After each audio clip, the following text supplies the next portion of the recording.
Hello everyone, this is part 24 of What If Naruto Was Trained by the Kyuubi, and I hope you guys enjoy this video and to like, to subscribe, to share, and check out the playlist, to see more comment down below.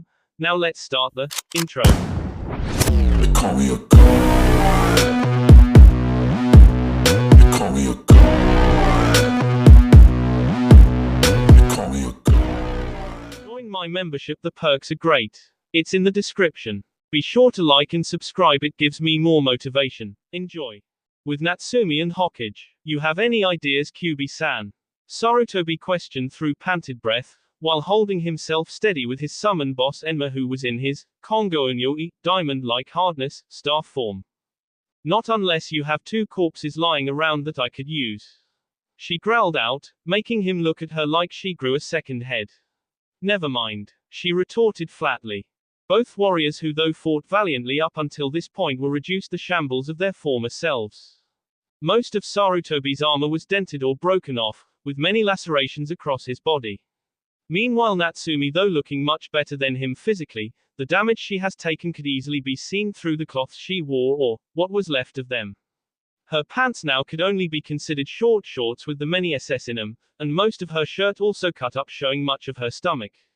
If not for her demonic healing, she'd hate to see how she'd look at the moment. Although they were still physically able to fight, the main problem was their chakra. Both of them were running out. Normally they both could have handled the previous Hokages fine, but considering the means in which they were revived, it seemed that it was impossible to inflict a mortal or even debilitating wounds on the boss themselves. They would just be healed immediately afterwards. So even for a demoness who was believed to have unlimited chakra, a situation like this would look bleak, and would be even worse for an elderly shinobi, even one as strong and experienced as Sarutobi was. The two zombie-like Hokages finally fully healed after the combined onslaught of jutsu their enemies fired at them. They each got into the unique stances, before bounding off towards their prey. Natsumi and Sarutobi immediately noticed and prepared themselves to continue on with the fight. Damn it, where is your boyfriend when we need him? Sarutobi growled out, preparing to swing Enma at the incoming opponents. That is before both Hokages were sent careening backwards thanks to a pair of infamous blue spheres. A pair of men suddenly appeared in front of the still living pair, one with a unique white coat with flames licking the bottom, and the other with 5 orange swishing fox tails. You called Oji-san. Oh, and I'm her mate, not boyfriend. Naruto joked, while turning his head in a profile view, a large fang-filled grin across his lips. Naru-kun. Natsumi gushed, while launching herself at him, her arms wrapping themselves around his en. Hi. And I brought a friend, he said, poking his head towards Minato, who was just smiling. The two just looked at Naruto oddly, but Natsumi quickly understood what he meant and smiled at him. Ah. Welcome back then, Minato-san, Natsumi greeted respectfully. Arigato, Natsumi-san. Okay. Someone mind explaining? Hi. I too would also like to know why my third king machine hasn't completed his assignment. Orochimaru's voice cut through the four, after having enough of being ignored. Gomen, but that would ruin the surprise of figuring out how to undo your Edo Tensei, Naruto said with an intimidating leer. Don't make me laugh, boy, you are far too young and inexperienced to understand the workings of my jutsu. Let alone happen to have learned a jutsu that could counteract it. Orochimaru sneered. Naruto smirked. Unfortunately for you, I happen to have a very wise demoness by my side, as well as a genius doctor out of researcher as a dear friend. So in this case many things are possible, one of them being the complete resurrection of my two-san. Nice bluff, child, but I'm not buying it. It's not a bluff. Why do you think I tried so hard to stop you from putting that talisman inside his body? If you had, he wouldn't have given me enough time to think up a way to free him, if a way was even possible. And although I wanted to show him how my life was, I simply used how my life had been, and combined that with your hatred of him, as well as your sadistic tendencies, to appease you enough to give me the necessary time I needed with him having a clear head. So thanks to you I found a way to do so, Sir Arigato. Naruto said with a victorious smirk. This child. Orochimaru raged mentally. He's played me from the beginning, using my hatred of that man, and seducing me with the idea about his life, that would have TD that man's soul for eternity, knowing what he did to his son. He thought, his smirk slowly leaving his face. Quote dot dot dot. I underestimated his cunning and manipulativeness. If not for this situation, he would be quite a nice body to take over, or to at least be a subordinate of mine. Well played, child. I applaud you on your victory. However, that was simply a victory in the battle. You are quite far from victory in the war. I can tell that your little group is quite exhausted from fighting my summons, and with only Minato-kun and you to fight. I doubt very much that you will survive this encounter. That's true, Orochimaru. I'm the only one that is currently at full power, but really I'm the only one needed to beat you and your summons. Minato announced, making everyone look at the elder blonde quizzically. Oh, how pray tell exactly this is a fact, my dear Minato-kun, the snake retorted, chuckling. Simple, the way my son revived me, showed me another way to defeat you, or more specifically your other two summons, and luckily I know just the Justu for that. He answered back, his infamous Hokage smirk gracing his face before beginning a set of hand signs, a set that Sarutobi and Natsumi knew intimately. Minato-kun, you can't really be thinking of using that again. The elder man shouted. Gomen, but apparently without boss, Naruto-kun's own jutsu won't work. So this is our only option to not only survive but more importantly win. Sarutobi just looked down in sadness and shame, with Natsumi biting her lip for the same reasons. While it was true the man before her caused her own imprisonment, she still respected him for the reason behind it in the first place. What's the jutsu? Naruto questioned. Shiki Fujin, Sarutobi said solemnly, making Naruto slightly gasp and turn towards his father. Gomenasai everyone, but as I said this is the only way to win, and I've technically been S for over a decade. So even with my Sochi's revival of me, with me using it again no one will question it. That doesn't mean anything. Your Sochi revived you. You have another chance at living, Minato. Let me be the one to use that cursed jutsu. I've already lived a good life, and I'm already considering retirement after this. But retiring by saving the village is a far better way than S an old man. Sarutobi shouted while trying to reason with the still sealing blonde. Gomen, but I too feel that way. Plus even if I gave you the chance, you don't have enough chakra to summon the Shinigami, let alone enough to pull not one but 3 souls with you. Gomenasai, but I'm the only one that can do this now. I've SD my life to save this village once before and I have seen the rotten fruits of that S. Let me do things right this time, by doing so for my family, not the village but for my family. For once in my life I want to be a Two-san, husband, and friend first, and a Hokage second. Onagai, he pleaded, tears already rolling down his cheek. The 3 with him were speechless at his words, none knew what to say to argue with him, and deep down they knew they couldn't take away this personal and final request. Naruto walked up to him, and placed a reassuring hand on his shoulder.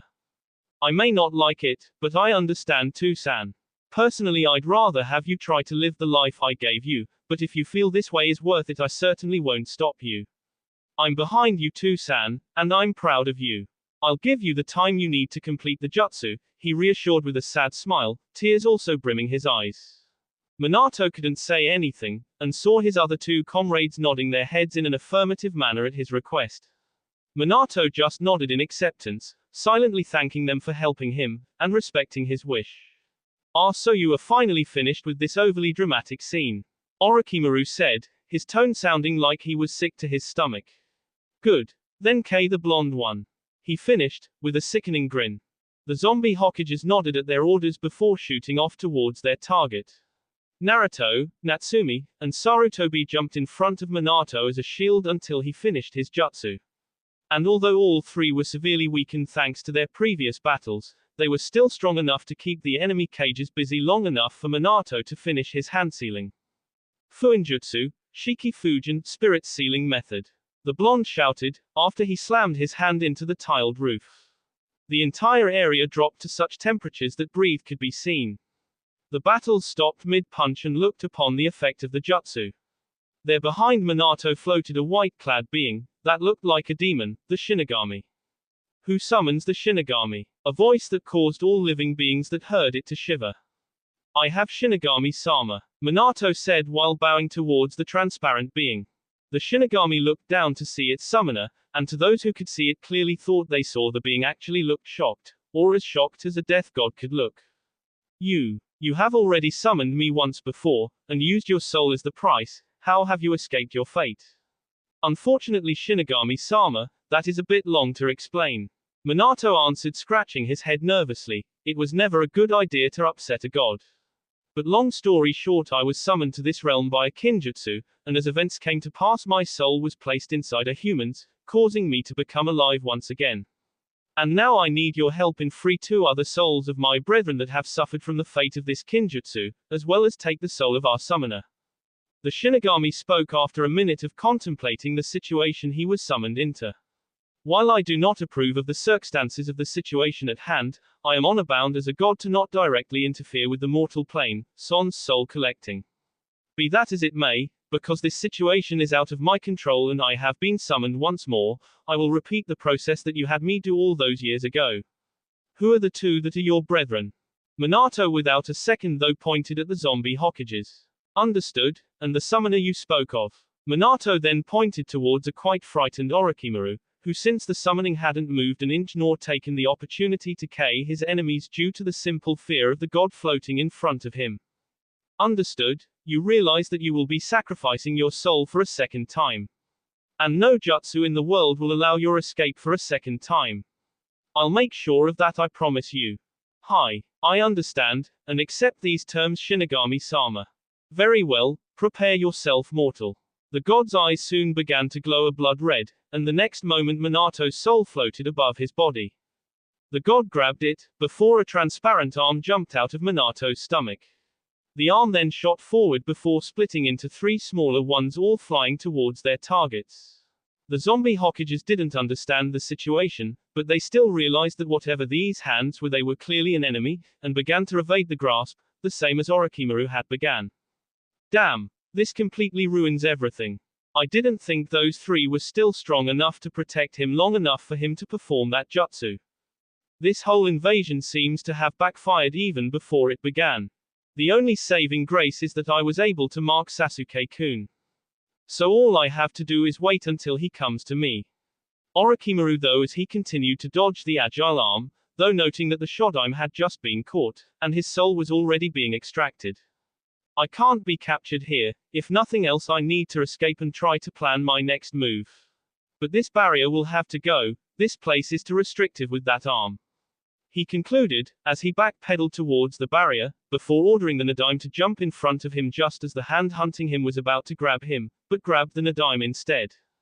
Drop the barrier, Orochimaru shouted to his 4 bodyguards. The Sound 4 immediately deactivated the barrier and jumped off towards their leader, who was flying through the air towards Konoha's main gate, but the final hand was still following close behind, nipping at his heels. Jirobu, hi Orochimaru-sama. The boy answered, flying next to the snake Sannin. Good work, was the snake's only response, before he grabbed the overweight teen and threw him at the hand when it would have no time to dodge the body. Seems even you can't defeat me, Yondaime-sama. Until we meet again, Orochimaru yelled back while laughing maniacally, as he and the 3 remaining guards continued onto the gates. Damn it, Minato cursed, as he fell to a knee. His comrades and the Anbu officers watching the battle ran to his side. Gomenasai everyone, seems that bastard got away again. He finished, after falling to the ground. It's only a matter of time, his luck will run out soon enough, you can count on that. Naruto retorted, making Minato smile as he closed his eyes, feeling very tired all of a sudden. I'm sure, my Sochi. I'm sure. But before he gets too much of a head start, you should follow him and finish the job. What about you, Yondaime-sama? The Anbu captain questioned. You know what that jutsu requires, Teiku. Nothing can be done. I will once more, but this time protecting those people that I love. I'm proud to have seen you fight with my own eyes, Yondaime-sama. You are an inspiration. He retorted, making Minato laugh. Perhaps, but I'm still only human. I make mistakes just like anyone else. But I'm glad I had a second chance to make amends to those I've wronged the most, at least a few of them anyway. Naruto, are you there? It's getting hard to see. Minato questioned, raising his hand as if searching for him, the light in his sapphire eyes growing duller as the minutes rolled by. Hi, I'm here too, San, he answered, grabbing the man's hand in his own. Strong grip, Sochi. I'm glad, you'll be able to protect those close to you with that strength. However, never forget that, not only do you need strength of the body and mind, but you also need strength of the heart to protect those you wish to.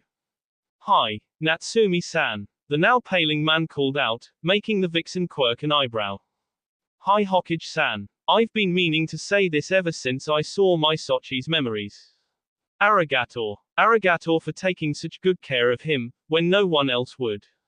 I'm not completely sure of your reasons for doing so. But I'm happy he has someone like you in his life.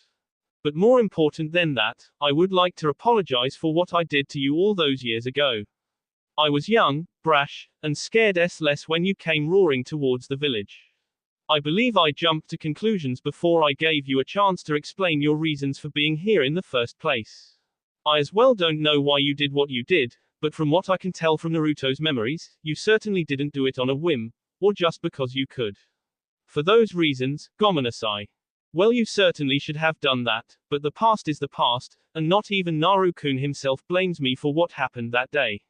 So in response, I can't truly blame you either. There are many people at fault, so apology accepted.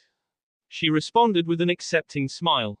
Ji-san. Hi. Good luck with that paperwork after all this is over.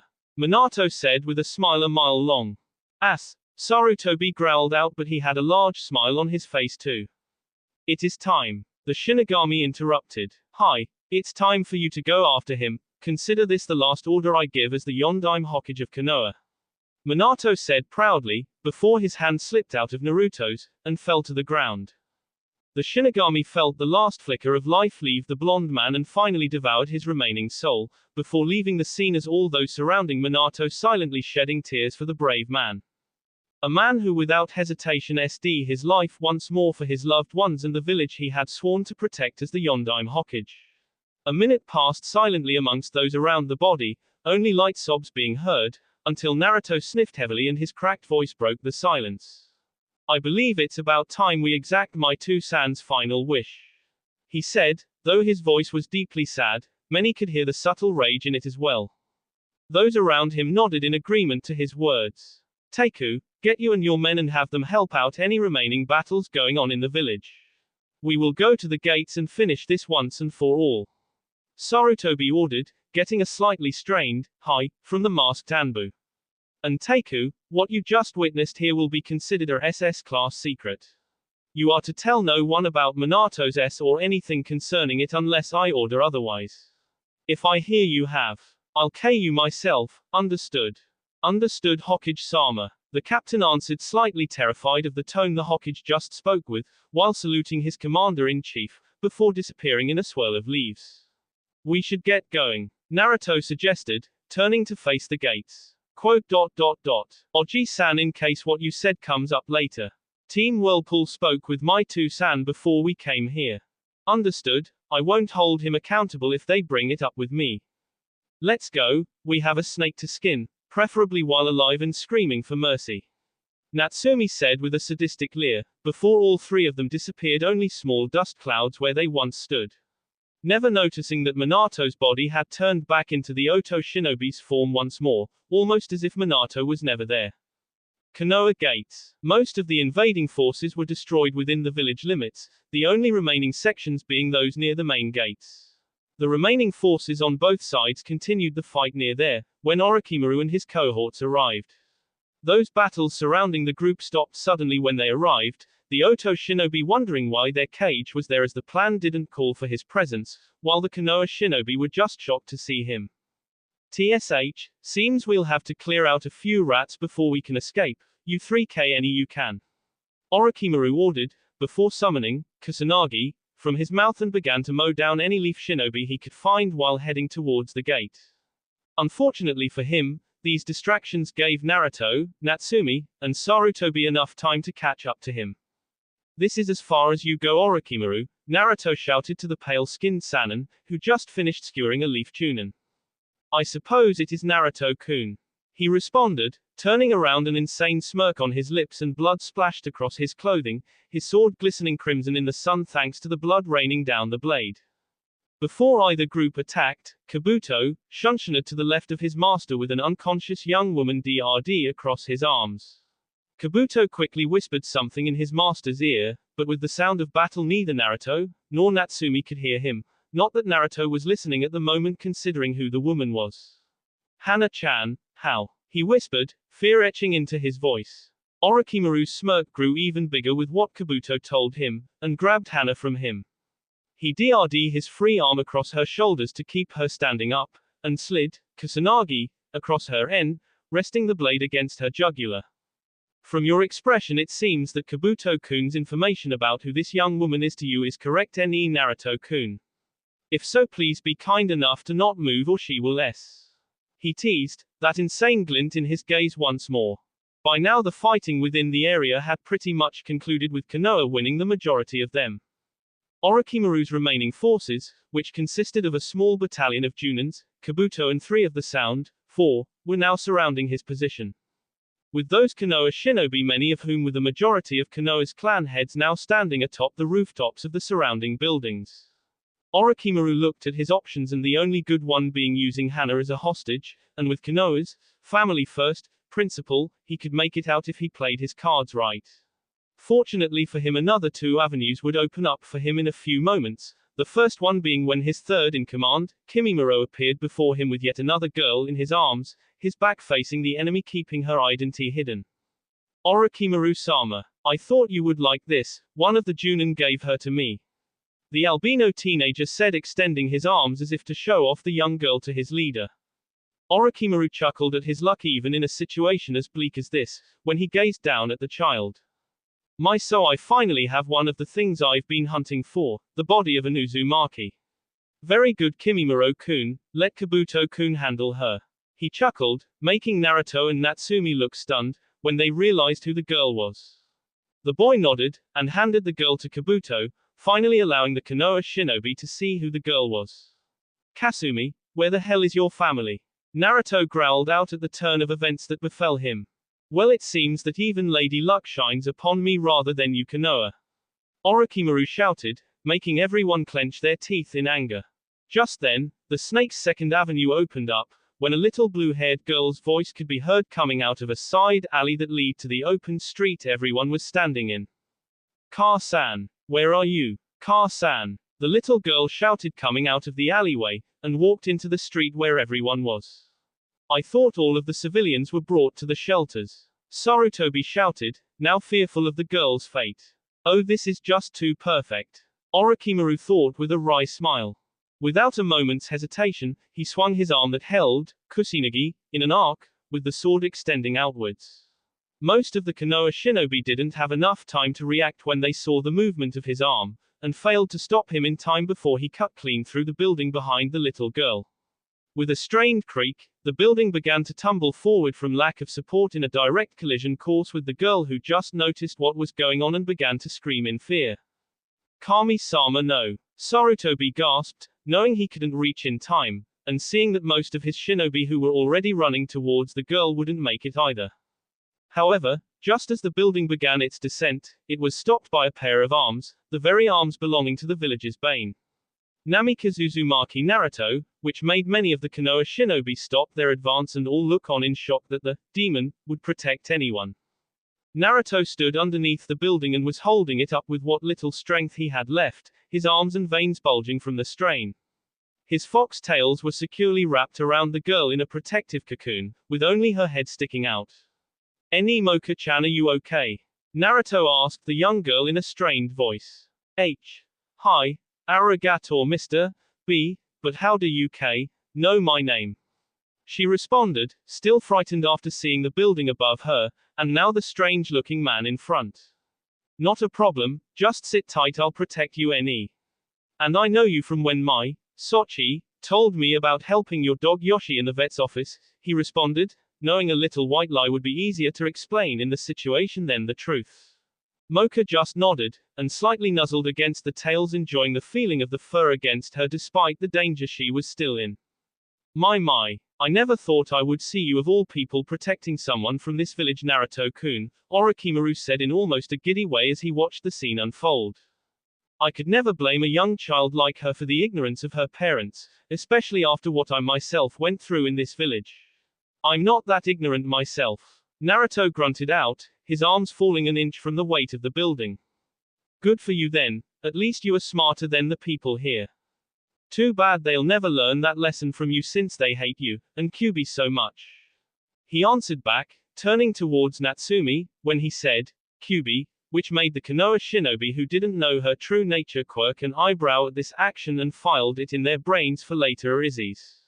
But alas, I believe I've overstayed my welcome, and although my main mission wasn't fulfilled, I still come out on top with what I have gained.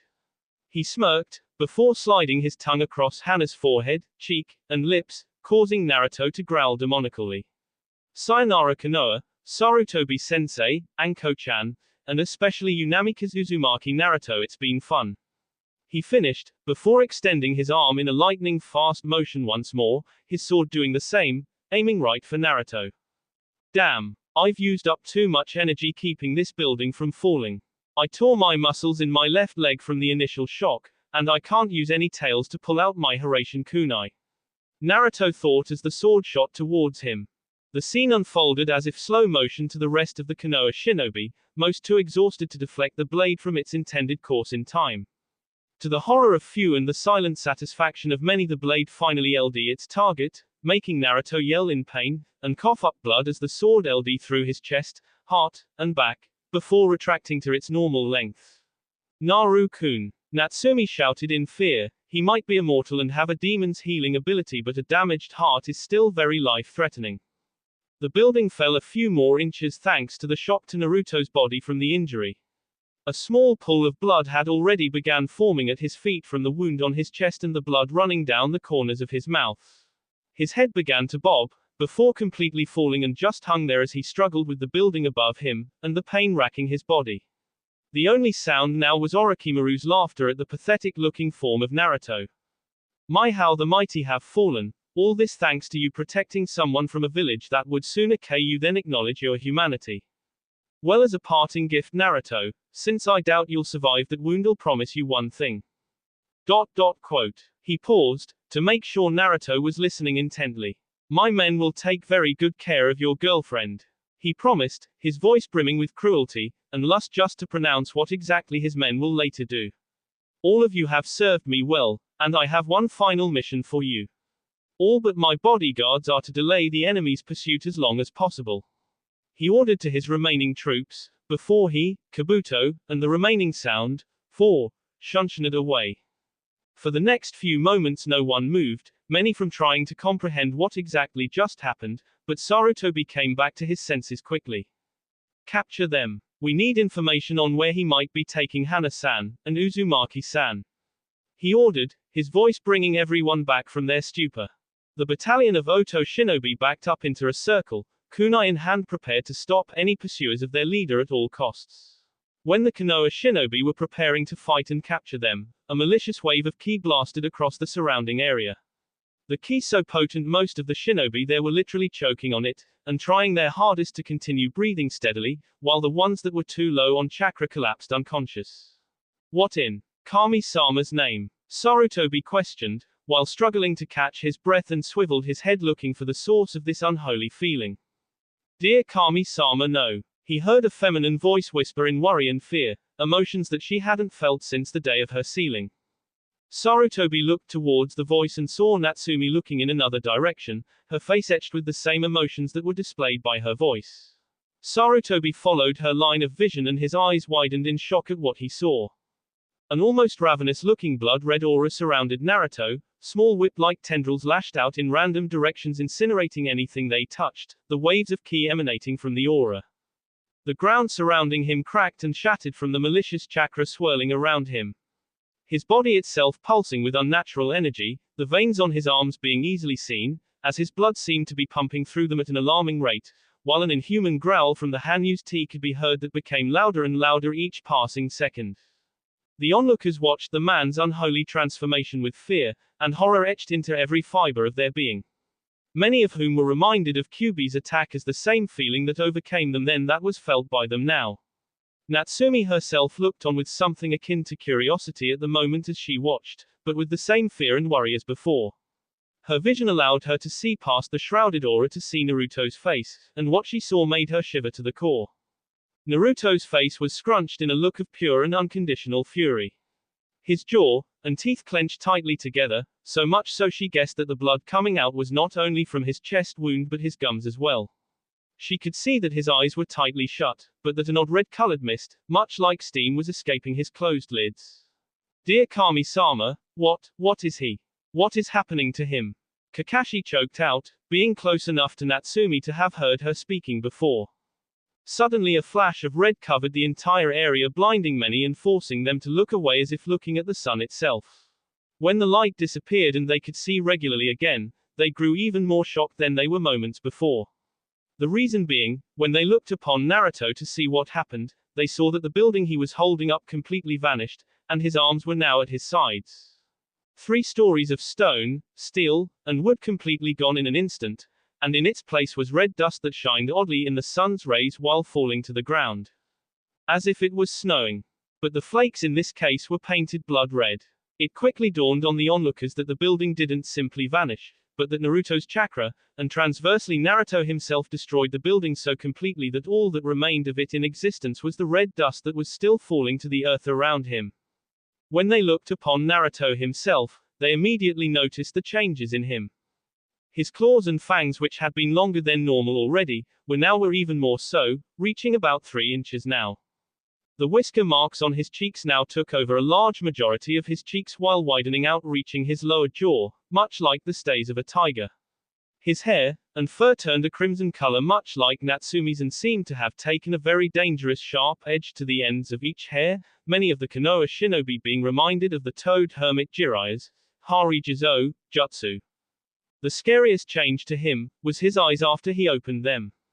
The entire eye was drowned blood red in color, with the same wisps of energy that came off his body now coming out of the corners of his eyes, making for a rather intimidating and terrifying figure.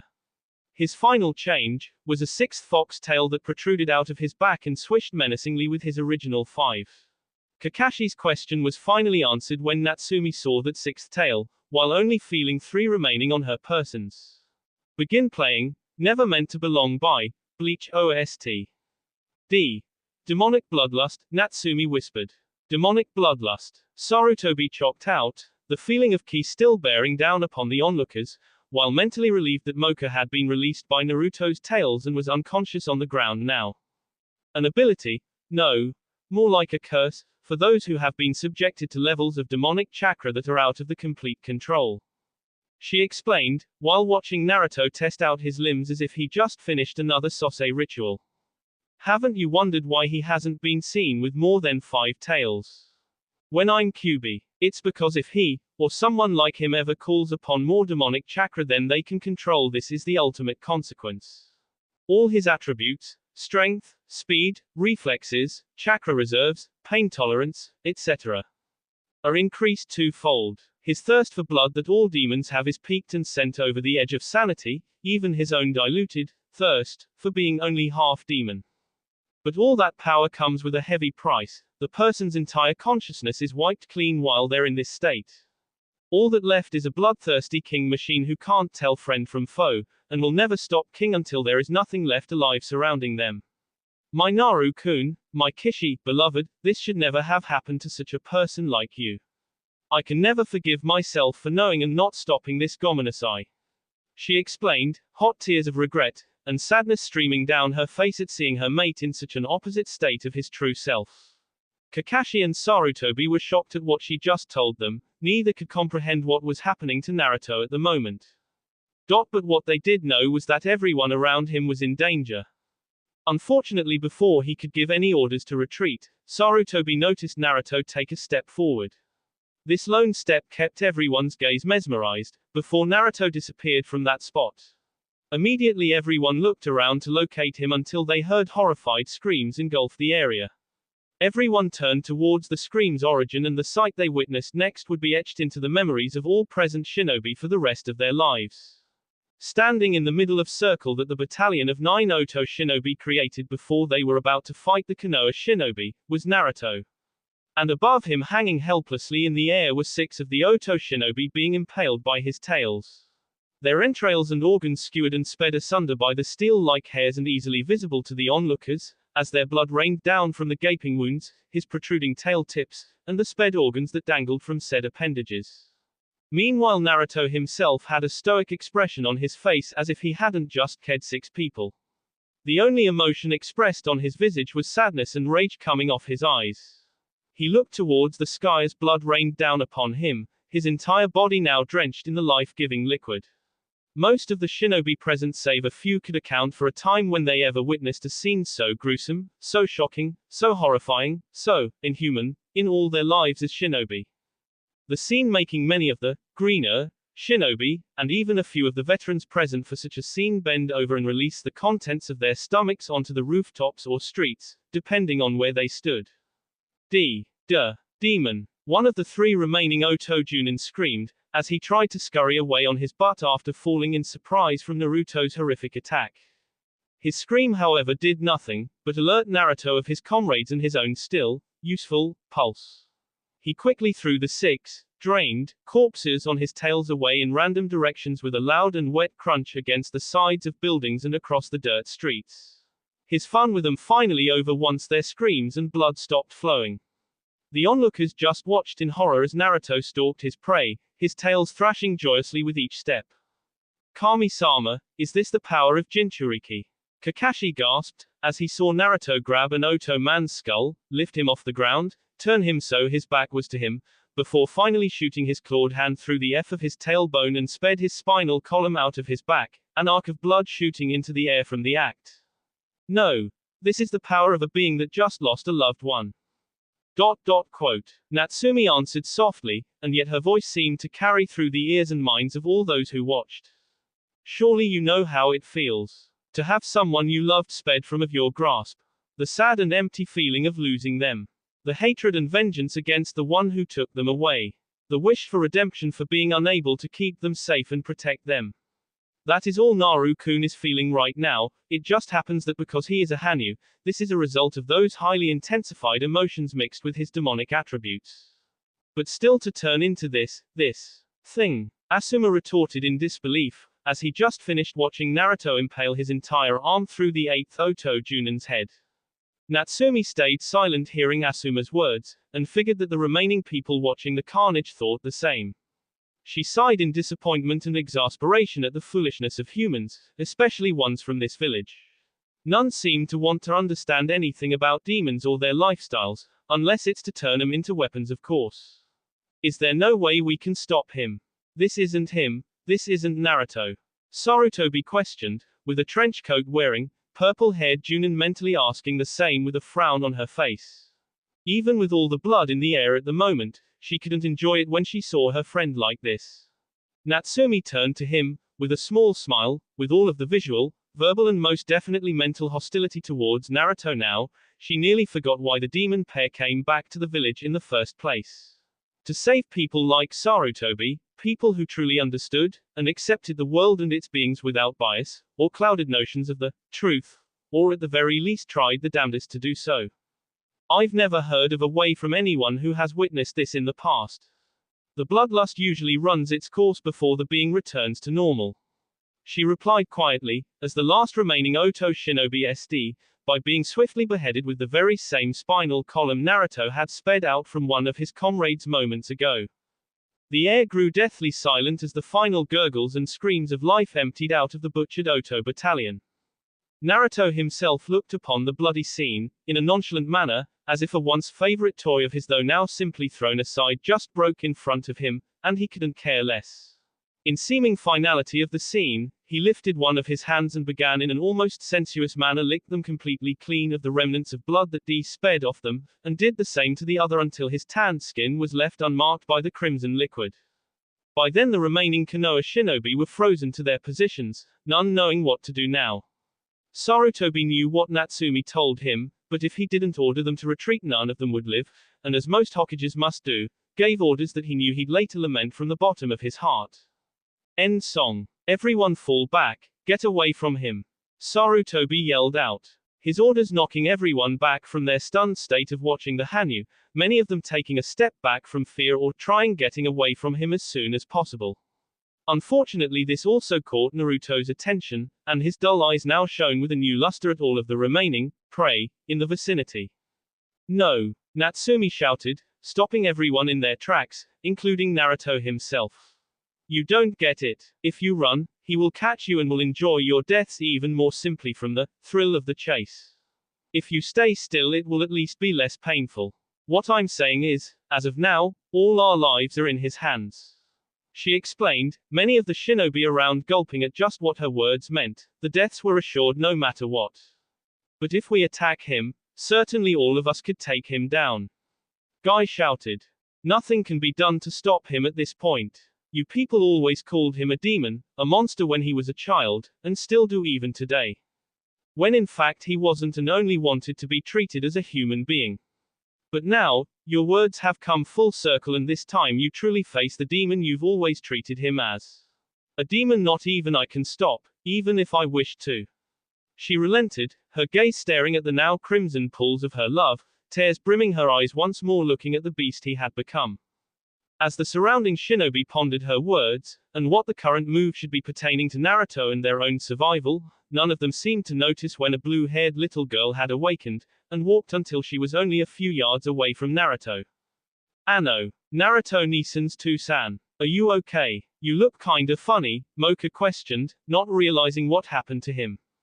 Most of the shinobi gasped when her voice rung through the street and they finally noticed her and her new proximity to the bestial Naruto.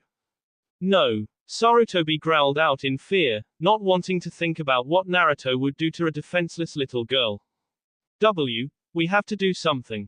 Kurenai shouted, her motherly instincts unconsciously kicking in at seeing the little girl in danger. What can we do? We just witnessed the power that thing holds. Trying to save the girl is without a plan. Kakashi answered bluntly. I know that, Kakashi, but we have to do something. Anything to help her. She just a little girl. Kurenai responded, tears threatening to fall down from her exotic eyes. If what that woman stated was the truth, our lives are already over. We should at least try to save the girl. Asuma responded, agreeing with Kurenai.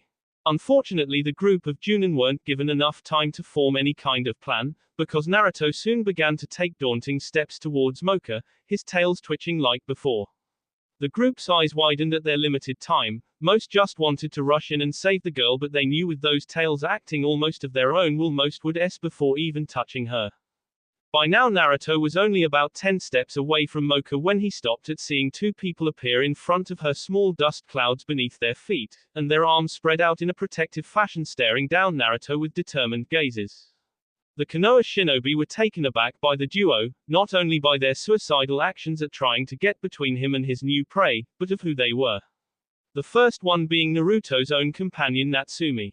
While the other being the strangest of the two, the Kumo Kunoiki whom Naruto had beaten and KPED in the final rounds before the invasion. I don't know what exactly is going on here, but I know that isn't Naruto-kun. Snap out of it, Yugito yelled, though her voice was laced with a quiet fear. I know why he killed those men, but to do it so brutally, and without remorse. That isn't the Naruto-kun I've come to know. No matter what, I have to find a way to stop him. The Nibi container thought, reassuring herself of her idiotic but brave actions. She is right, Naru-kun, this isn't who you are. King with such savagery and lack of remorse. That isn't the Hanyu that I fell in love with, you aren't my Naru-kun. Natsumi yelled, her own voice full of concern. Naruto's response was a quirked eyebrow, and an annoyed demonic grunt, making everyone else there tense up. Naruto continued on his war path, taking step after step towards the duo blocking his path. When he was about 5 steps away from the pair, 4 of his tails shot out from both sides of him, quickly ensnaring Yugito and Natsumi in the grasp in such a way that neither could handsign, and Natsumi's own tails were pulled against her, confining them. He lifted the pair into the air and out of his way with little effort, even though they both continued to struggle with their furry bonds. The Konoha shinobi knew there was no hope for any of them now. They had hoped that the women could get Naruto back to his senses due to the nature of their closeness with him. But the moment he wrapped them in his tails, they knew truly nothing could be done. Many of them wanted to at least try to attack him, even if only one of them could get a solid hit in. That is all they would need. But the Hanyu seemed to overflow with power, and his senses almost seemed to allow him to look into the future before an attack would hit him. And now, to make matters worse, he had hostages, perhaps not any necessarily from Konoha, but Yugito herself was a foreign shinobi here for the exams. Therefore she had the same rights as any Konoha citizen would while the exams took place. To not help would be giving Kuma all the reasons they would need to declare war, and they would probably win after the beating Konoha took from Orochimaru. Their thoughts on what they should do were quickly thrown out when Naruto began to move again, his steps slow and deliberate as if taunting those around him to try to stop him like the two females had. Fortunately for everyone, no one seemed to want to try to be a hero today and allowed Naruto his will. He finally reached his destination, and looked down menacingly at the girl who simply looked back up innocently. Everyone tensed in that moment, even the females stopped struggling against their bonds and just looked on with subdued fear at what Naruto would do next. Naruto blinked at the girl, who smiled happily back at him, making him grunt, though it almost sounding like a guttural chuckle with his deeper vocal cords. He began to move once more and slowly bent down on a knee to be slightly more eye level with the cute blue-haired girl. The girl's trusting nature and naivety caused her to do something the adults around her gasped at, and thought they would each have a heart attack at what this would cause him to do. Ever so slowly she had raised her hands up to Naruto's face and with a playful giggle began to gingerly tug and play with the bangs that hovered slightly over his eyes. Shush has doomed us all. Many of the shinobi thought fearfully as they watched her continue writing the death certificates via pulling on his bangs. Naruto himself hadn't moved an inch since Mocha began to play with his hair, much to the surprise of those around them. Though they just wondered when his patience would wane and he'd strike. Finally the moment they all dreaded came, and Naruto began to move. He slowly, almost in a cautious manner, raised his arms heading towards the girl. Everyone tensed as he did this, many still contemplating the idea of attacking him after he said the girl and the women, while others just wanted to get the hell out of there. Naru-kun. Don't do it. You'll never forgive yourself. Natsumi pleaded to her mate while struggling to get free to stop him, knowing the real Naruto would regret hurting Mocha. The tense moment was shattered when Naruto's hands rested under Mocha's extended arms. In a fluid motion he added more pressure to his hold on her, before lifting both her and himself from the ground. The motion so smooth Mocha herself didn't notice her feet leaving the ground as she continued to smile, laugh, and play with his bangs. Natsumi stopped wriggling against the tails and watched, now not sure what will happen after seeing him not attack her when she was only inches away. Everyone just watched with bated breath as Naruto looked on towards the happy girl in his arms, eyeing her as if studying a specimen in an experiment. Silently minutes passed with only the sound of breathing, and giggles being heard, no one daring to make a other sound as they watched on. But to everyone's surprise, Naruto didn't kill Mocha in a grotesque way like he did with the Oto shinobi. In fact he didn't even seem to harm her at all, even in his grip the girl didn't appear to be in any discomfort or pain. What surprised him even more than that was the change in Naruto's facial expression.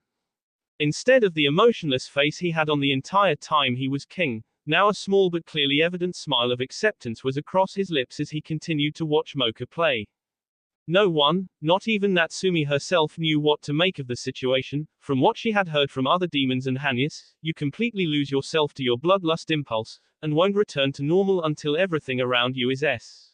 Yet here was Naruto under his own impulse, smiling in an almost gentle manner at a little girl that played with his hair. Natsumi would have pondered the situation more had she not noticed Naruto make a move again. This time Naruto pulled Mocha away and out of reach of his hair, getting both a confused look and disappointed pout from the little girl as she looked at Naruto in question. Naruto seemed to ignore her silent question and bent down to one knee like before, and set Mocha on the ground with a small plop. The two gazed at each other for a few brief moments, before Naruto silently turned her around to face the Konoha shinobi who just looked on in fear and confusion. He put his hands behind her back and slowly began to push her away from him and towards the shinobi, more specifically Kurenai. The girl turned around to look at Naruto again, who ignored her and simply made a shooing motion with his hand. The girl pouted once more before getting the hint and walked to Kurenai, who at a speed Minato would be proud of, snatched Mocha into her arms protectively, unconsciously shielding her from Naruto, though a grateful expression was shining in her eyes towards the Hanyu who chose to ignore it. Naruto quickly stood up and looked at the shinobi standing before him, noticing the many reactions and expressions on each of their faces, and choosing to ignore them for the moment commanded his tails to pull the woman back down to the ground. The tails did so and put Natsumi and Yugito on the ground about a foot ahead of him before releasing their hold. The pair just stared at Naruto while he did the same to them, each trying to convey things to the other through the gazes alone, not knowing if words could reach. After a solid minute of this, Naruto's arms twitched slightly, before bringing his arms up and with the utmost care slipped a hand across Natsume's right cheek, and Yugito's left. Although both girls flinched slightly at the contact after everything they saw him do with those very hands, they each brought their own hands up and gently laid them on his own. Neither of the girls knew why they did this for all intensive reasons Naruto was still bestial and very dangerous. Yet when they saw how he interacted with Mocha, and when they spent that short amount of time looking deep into his red eyes, something told them that he wasn't a danger to them anymore. So they allowed him to caress their cheeks, and although flinched involuntarily, showed him they didn't mean it when they rested their own hands against his, reassuring him they didn't mind. The moment Naruto's hands rested peacefully against the women, the two immediately noticed a change in him. His pure blood red eyes began to change once more, a swirl of amethyst entering them.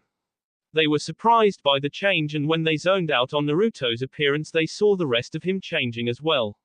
His whisker marks were receding, his hair and fur softened as enlarging orange streaks spread in them. His extra tail slowly disappeared, before reappearing back behind Natsume, even his claws and fangs were shortening. But before either had time to say anything about it, Naruto looked up from staring at them to look directly at the shinobi crowd, more specifically at the Hokage, when a guttural voice echoed throughout the streets, surprising all that still watched. "Gamen Oji-san." The voice growled, though as it spoke the voice grew less harsh through each syllable spoken before the voice seemed to return to one most of the shinobi could easily recognize as Naruto's. Everyone was surprised when Naruto spoke after what seemed like an eternity of his silence, as well as noticing that his bloodlust transformation seemed to have ended and now looked back to normal. Or as normal and Naruto could look nowadays. Sarutobi just smiled and nodded at his pseudo-grandson, giving him a silent, welcome back. Naruto nodded back in recognition, before looking back down to the two women who he was still unconsciously caressing. His face softened, and a small smile graced his lips when he looked at the beautiful pair. "And gomenasai to you both especially," he whispered, his tone denoting his sorrow, and shame as sweat began to roll down his forehead unnoticed by everyone. "You helped me return to being me, arigato. I must have made you two worry the most, gomenasai." He finished, after he had dropped his hands from their faces and wrapped them around their waists, pulling them into an apologetic hug, the two quickly reciprocating the gesture, giving no thought to feeling him breathing rather haggardly at the moment. "You were angry and sad that Orochimaru kped Hana-chan Naru-kun. Although we don't like how you became, we can't blame you for feeling the way you did." Natsume whispered, her voice slightly muffled since her face was pressed against his heaving upper body. "Although I just found out what happened, I have to say I agree with Natsume-san on that one, Naruto-kun.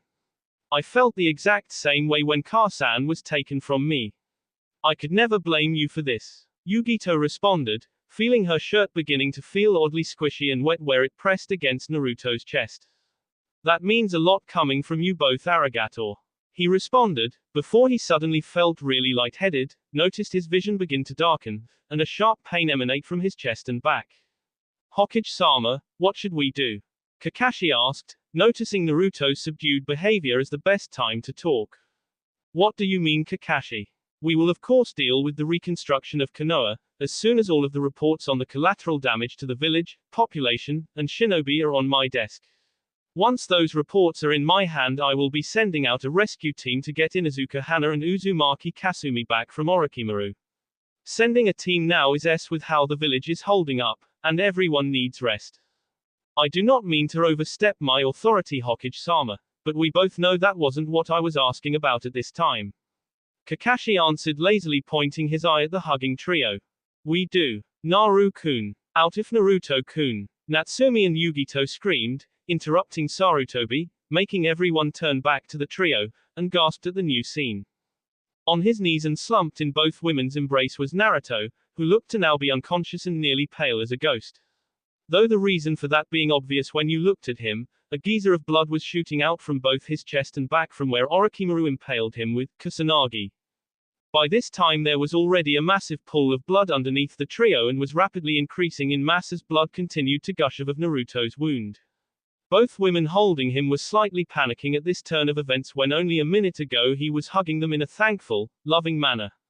The next he dropped his grip on them, fell to his knees and began to gush copious amounts of blood in a matter of seconds all over the girls and the street. What happened? Sarutobi screamed.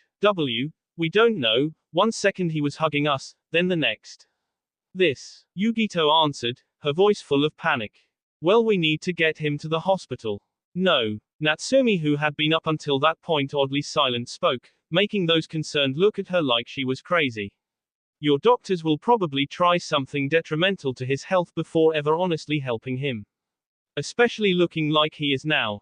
We'll take him back to the mansion and heal him there. She finished, her healing jutsu already working on stopping the bleeding. But, no. It was Yugito's turn to answer, her wits finally coming back to her after her initial shock.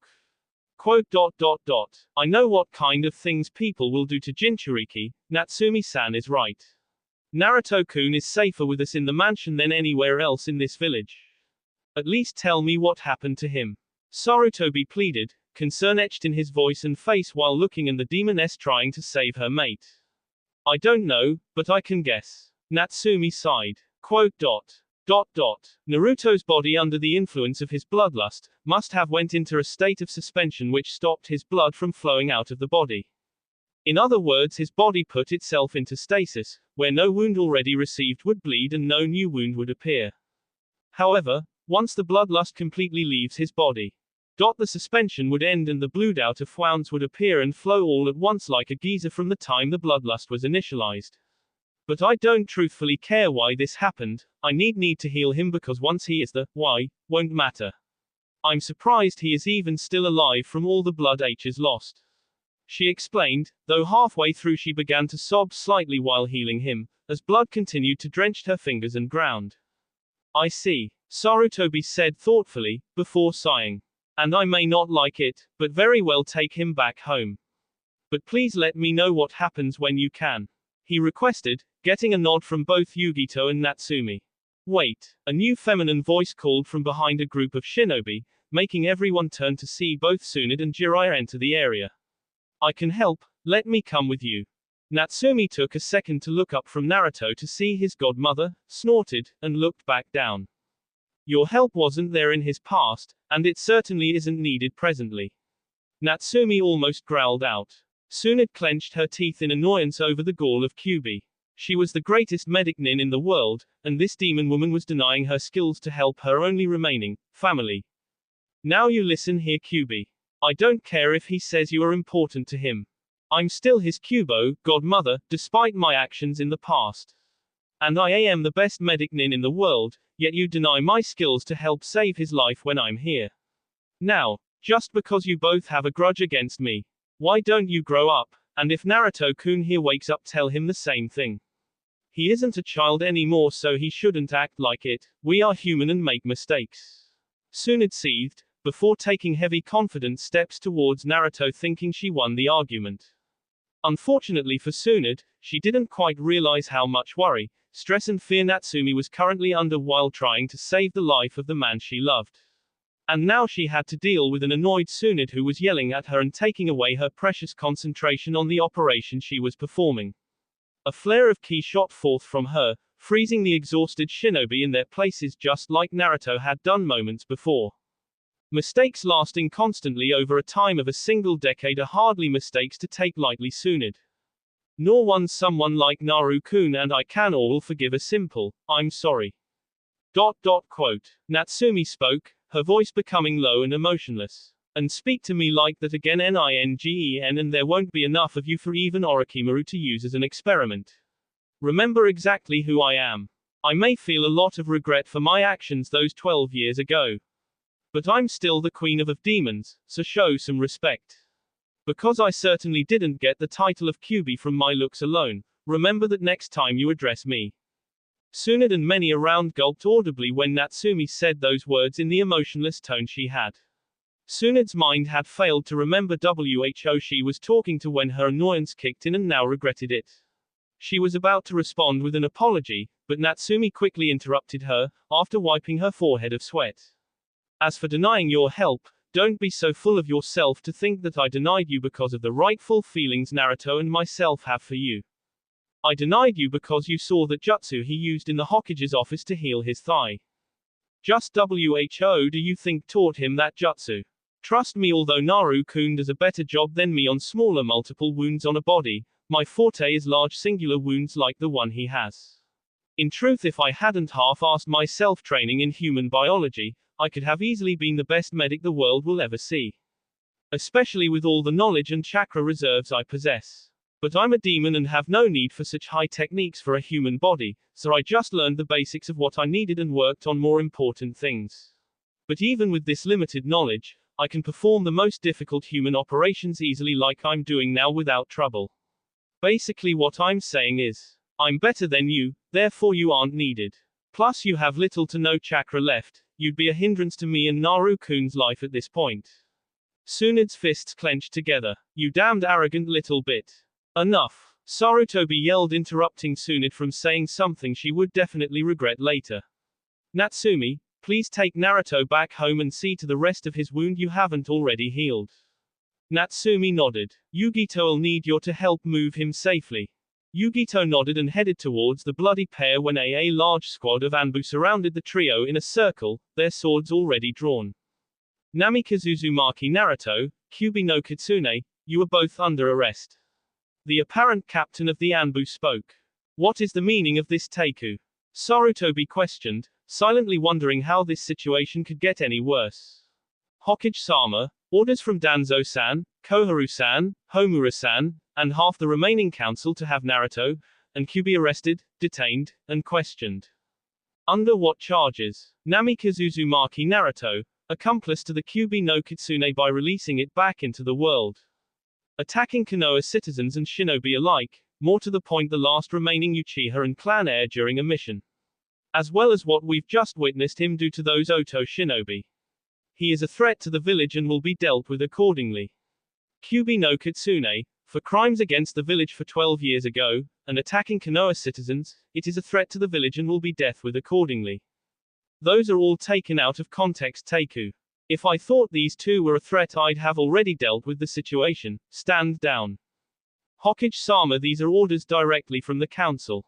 With those words the Anbu took a heavy step towards Naruto and Natsumi, but another person appeared in front of the bloody pair with kunai in each hand and a sadistic grin on her face. Gomen boys, but I kinda took a shine to this guy, so I can't have you arresting him and his girl because the council s their pants in fear and set him up on bogus charges. Of course you're willing to still try, I do so love a challenge and all the blood is making me itch for more after all. Anko said in a sickly sweet voice, one that promised pain if her words weren't followed. Sarutobi coughed, basically ignoring Anko's protective taunt, and spoke to the captain once more. I am the Hokage Taichou. Remember that I rule the shinobi military in this village. The council, unless a civilian matter, which this certainly is not, can't order my soldiers to arrest anyone. I will say one last time, stand down, captain. The Anbu looked at their captain for orders, while the captain just looked at his Hokage as if searching for an answer. A few moments went by before the captain sighed behind his mask and sheathed his katana, his troops soon following. Good move Teiku, you just saved not only your job, but a good few years of prison time for treason. Sarutobi said with a satisfied smile, before looking back to the bloody pair. Quote. Yugito-san, Natsumi-san, please take him. Anko nodded and put her kunai back in her holster before looking back at the trio, the two women nodding in appreciation and mouthed, thank you, to her. Yugito cautiously grabbed Naruto's legs, while Natsumi grabbed his upper body and quickly shunshined away from the area. The moment they disappeared, the tension in the air broke like glass and many released breaths they didn't know they were holding in. Damn, that was pretty intense, Asuma commented, lighting up a cigarette to settle his nerves and stress. Yosh, do you think Hokage-sama did the right thing just now? Kakashi asked. It doesn't matter, we aren't to question his orders. Besides, other than scare the hell out of us, Naruto didn't do anything violent against any of us, if you don't count our enemies anyway. Kurenai retorted, still holding on to Mocha. True, but still, keeping him unsupervised in the village, what if it happens again? Next time there won't be Oto shinobi for him to eviscerate, it'll be people from Konoha. Asuma stated, letting out a drag of smoke, making Kurenai glare at him for not only that nasty habit but also doubting her words about Naruto. TSH, are you guys really that scared of him? Please. He could have easily spared us and this village apart with Natsumi alongside him any time he wished. What you've failed to realize is that we've been at Naruto-kun's mercy since the moment he set foot inside the village. And yet despite this, he still chose to not only warn us about Orochimaru, but fought for us and was detrimental in our victory even though 99% of the village still hates him, Natsumi or both with a passion. I'm just glad that I started talking to him before the exams, or I might have become just as bigoted and stupid as you fools. Anko said nonchalantly while leveling a heated glare at all but Kurenai. Enough. An aged voice called out, quieting everyone around. There will be time to discuss and gossip about these past events later. Right now we have a village to rebuild, and 2 heiresses to get back. You all know what needs to be done, now get to it.